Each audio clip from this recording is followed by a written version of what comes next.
Hi Sagittarius, and welcome to your weekly tarot reading for the week of November. Thank you so much for joining me today. I hope that you're doing really well. This reading is for any sun, moon, or rising Sagittarius sign. We'll take a look at the cards. We'll get a sense of the awareness for the week, guidance, and possible outcomes. I will also choose a couple of oracle cards for additional information. So let's just go ahead and get started. Okay.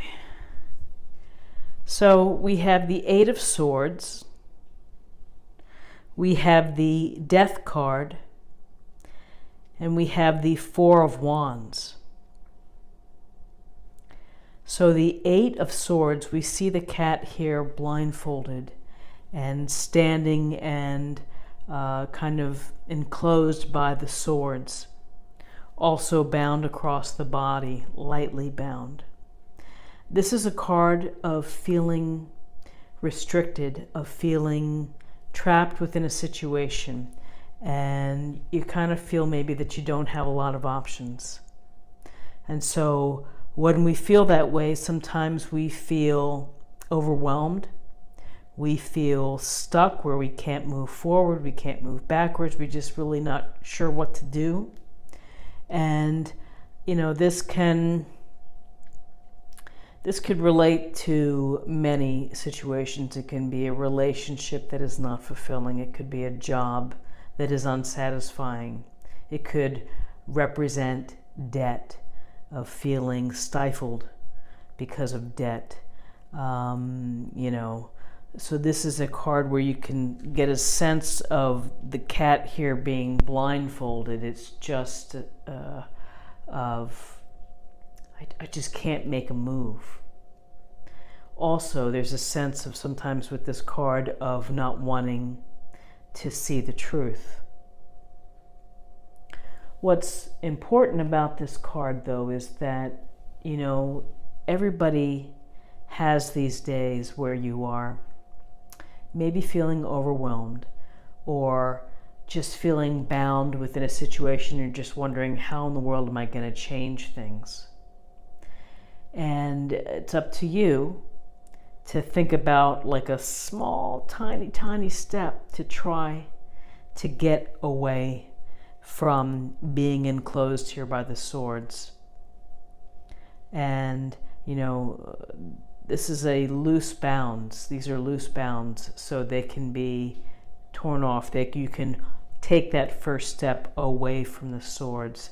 So it really is making a first step of trying to get yourself out of feeling trapped. And, you know, when you're trapped in a job, an unhappy job, it's a heavy weight. And when you think about all the bills that you have to pay and everything, related to, you got to keep my job, it's hard to think in the big picture of what I would really like to do. But, maybe there's something that you can do, just a tiny step of looking online. Maybe there are night classes at a community college. Maybe there's some path within a company. Maybe there's a place that you could volunteer for. So, it takes, everyone feels this trapped and feeling restricted within a situation and kind of like we don't have control over, but take a tiny step towards freeing yourself and towards looking at the situation truthfully and realistically. And then we have the Death card, and this Death card is quite, it's pretty creepy, and that's good. I think it should be creepy, perhaps. We see the little, looks like a pig, I'm not sure. So with death, things and cycles come to an end, and that's just part of life here on earth, is that journeys end. Living things don't last forever. And, there's a sense of when the Death card comes that it's clearing the way for something new to be born. It's clearing the way for something new that can lead to happiness. It can lead to a brighter future. It can create big changes within your life. And those changes can be positive. So, it's really about making the best of what is thrown your way. And if you are dealt a difficult hand, it can be very frustrating, it can be difficult, but it's the matter of how you react and how you are able to show grace through the challenging times, and to live with grace, and to to be the best person that you can be. And with the ending of cycles, whether it's a relationship, maybe it's saying goodbye to a crummy job, maybe it's you're sick of this town, I'm getting out of here, then you're creating that new opportunity to be, to be reborn, really, to have a new phase begin, to transition into a new style of life. Sometimes it hurts, and you just deal with the hurt and you move on. And you have to just keep on plugging and keep on walking and keep on doing what you're doing. And ultimately, here's this beautiful Four of Wands card. And the Four of Wands traditionally is about joyful celebration between, friends or family, celebrating a milestone, weddings, and, anniversaries, birthdays. It's recognizing traditions and having fun. There's a sense of stability,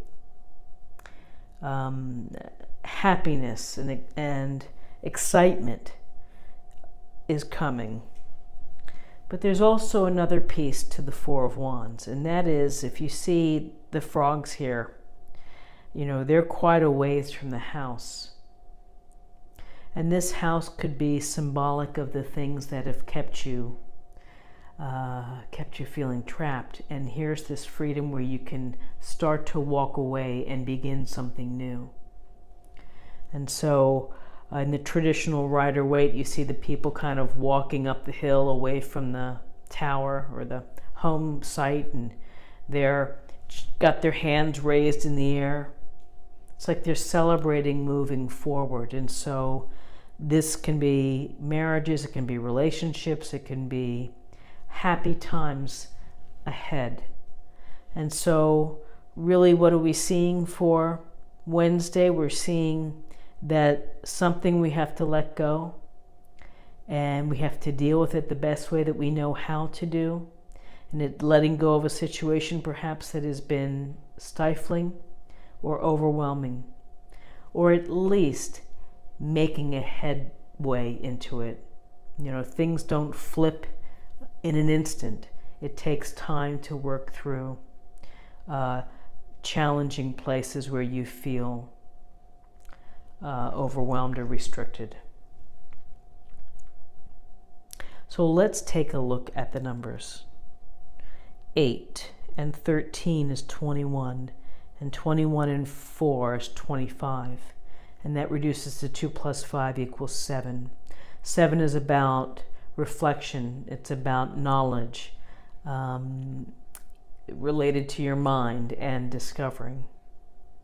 And so maybe this relates to discovering how you can start to just creep away from feeling this trapped sense. And self-discovery, really, in dealing with things that end and that facilitate change, that create change within your life. Happy times ahead, that's for sure. So I wish you a wonderful first day of November on Wednesday. If you enjoyed this reading, please like, share, or comment. If you're new to the channel, please consider subscribing. It's a great way to stay connected and to show support, and I'm very, very grateful to all who subscribe and who are not subscribers but watch. Thank you for your time, and I hope that you'll come back again tomorrow for another daily tarot reading. Take care. Bye-bye.